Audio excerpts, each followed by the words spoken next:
Well, hello everybody, and welcome back to the channel. We are the Mighty Guru Yogurt. Well folks, it's been about a week since I've put up a film, and there are very good reasons for that.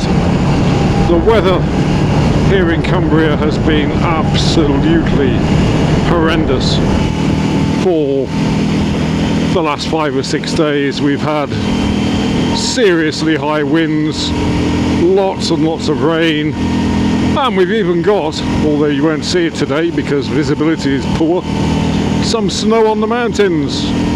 Snow on the mountains. I was hoping for that. So that's why it's been a while. I've been going to work in the van by and large.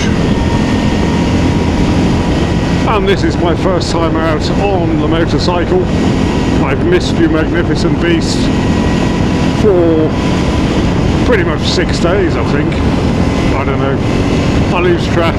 After 2 days without motorcycle, I start feeling caged. Anyway, it's been too long. So, I was considering going to work for the very last day this year, I might mention, in the van again today, because it is, as I'm sure you can see, very drizzly. There is rain forecast on and off all day long. All day long. But I thought to myself,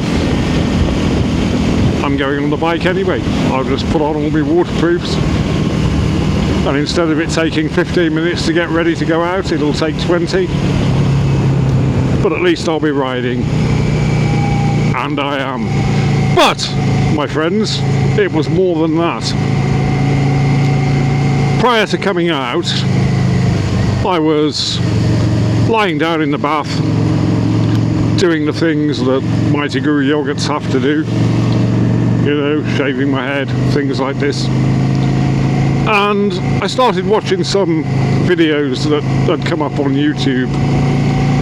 And I came across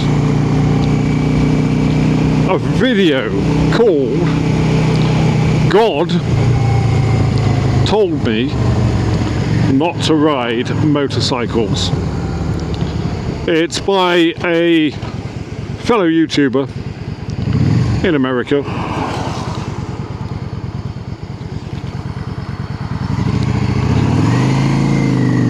who has far more subscribers than I do, and I know why now. But anyway, the thumbnail caught my interest, and I thought, all right then, God told me not to ride motorcycles.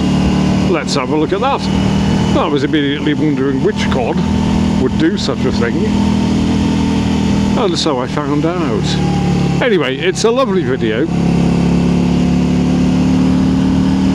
and it's a guy who has had, as he explains, and I'll leave a link to the video down below,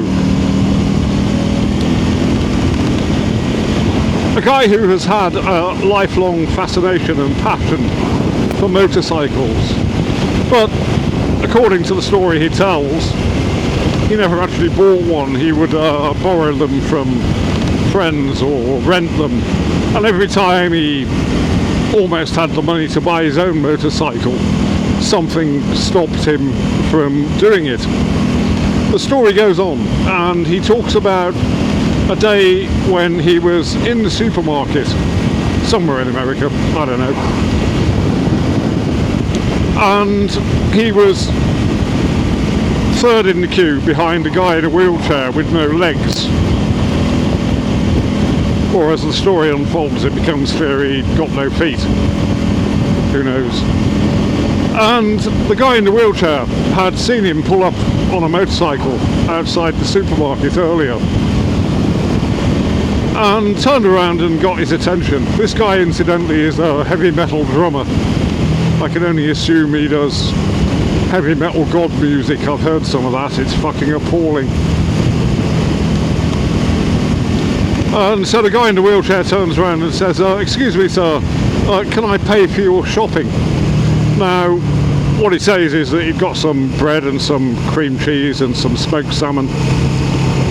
And he said to the guy was dressed up in a, you know, army uniform, so clearly a veteran, war-injured person, or so it seemed.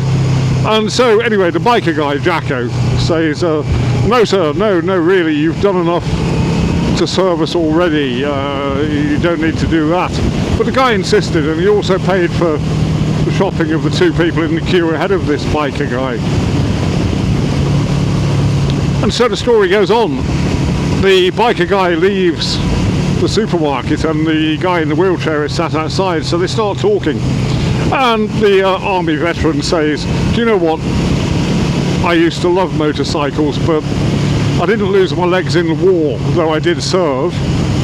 I lost my legs riding a motorcycle 200 feet in the air over a big line of buses. Anyway, the story goes on, and it's beautifully told, leaving aside the fact that it's absolute fucking hogwash. The biker guy at this point realises, and he needs a fucking logic injection at this point, but the biker guy realises that this is God talking to him through the body of another human being created by the same God, presumably, who knows. I don't even know which God he's worshipping. I mean, it could be any of thousands that humans have invented over the years. You know, every human culture has its own creation myth, to borrow from Graydon Square. Graydon Square, I need to mention Graydon Square. Plug for Graydon Square. If you like a bit of hip-hop and you want a bit of atheist hip-hop, check out your Graydon Square. I'll leave a link to that down below as well. So anyway, the guy just takes this as God talking to him, and hasn't ridden a motorcycle since. Still wants to, still loves them, but God's told him not to ride motorcycles. I'll let you think about that for a moment while I go up this big steep hill.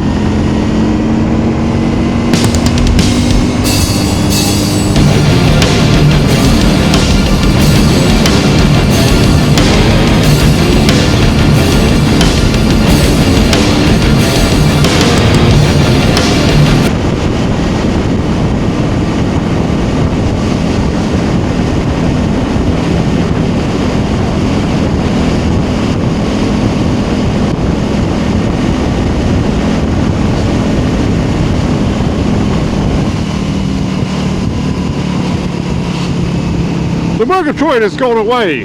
Well, she's on the way home now.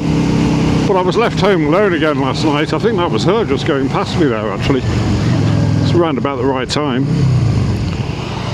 Now I'll get in trouble for not waving. Sorry, dear. I was too busy YouTubing.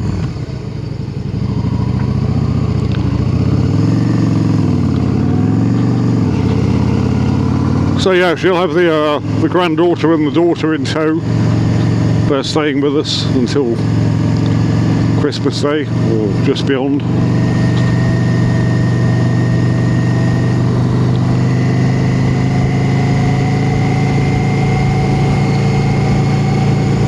So, to go back to the story of the YouTube video, saddest YouTube video I've ever seen. This guy reckons that God was talking to him through the medium of a war veteran who used to ride motorcycles and lost his legs trying to ride 200 feet in the air over a pile of double-decker buses. I think that's how the story goes. You can check it out for yourself. And so I'm thinking, well, look, you know, lots of people, not so many these days, of course, believe in a God that they have to worship and that has a plan for them, and that they can somehow, I mean, it's beyond me, know what he wants them to do and not to do. But come on, what kind of God would not want you to ride a motorcycle? So presumably God is cool with you, I don't know, driving a car, driving a van, driving a bus or a truck, but not on a motorcycle. No. So we can assume there are no motorcycles in heaven. That's another good reason for not going there. And so I thought, well, I really need to respond to this, and this little film here is my response to it. It just raises so many questions. An all-powerful, omnipotent being who created the universe, which incidentally doesn't make any sense either, created humanity just a few thousand years ago. Well, we know that's not true. Who cares for you and loves you unconditionally, but doesn't want you riding a fucking motorcycle? Fuck that shit.